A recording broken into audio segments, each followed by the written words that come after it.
argumentasi pribadi ke Pak RT saya.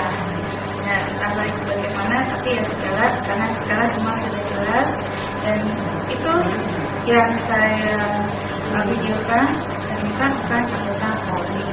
Sejauh ini saya tinggal di Jatiwaringin, kalau ada apa-apa saya selalu minta bantuan sama Pak Dekas, selalu di sana, atau ke Pak Selamat dia ini.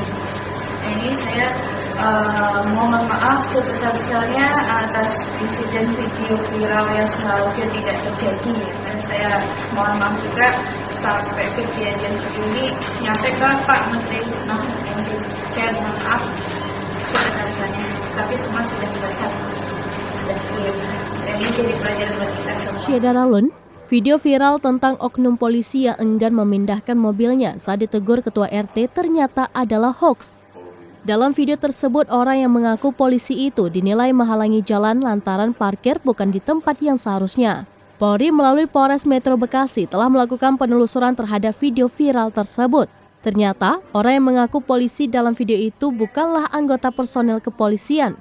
Didapati orang dalam video yang mengemudikan mobil bernomor polisi B1398 KYP itu bernama Edison Samsudin, berusia 67 tahun. Yang bersangkutan telah meminta maaf atas perilaku dan ucapan yang dilakukannya.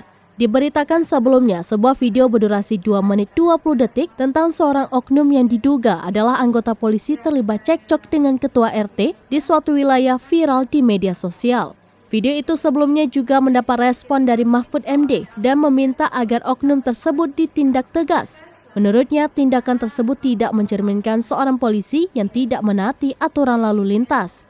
Dalam video sebelumnya beredar seorang yang mengaku polisi mendapatkan teguran oleh ketua RT dan satu perempuan karena dinilai menghalangi jalan dan parkir bukan di tempat yang seharusnya. Oknum polisi itu pun tidak menggubris permintaan si perempuan tersebut. Ketua RT kemudian mencoba untuk memundurkan mobil dengan cara mendorong namun tetap tidak bisa.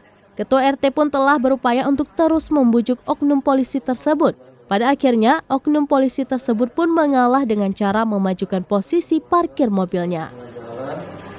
Untuk patuh dengan tata cara parkir atau gimana itu supaya lalu lintas jalan lancar dan mungkin juga kenyamanan di lingkungan kita tetap terjaga. Juga pada Bapak Kapolres yang juga sudah memfasilitasi pertemuan ini, saya mengucapkan terima kasih dan menyampaikan penghargaan yang langsung besar-besarnya. Assalamualaikum warahmatullahi wabarakatuh.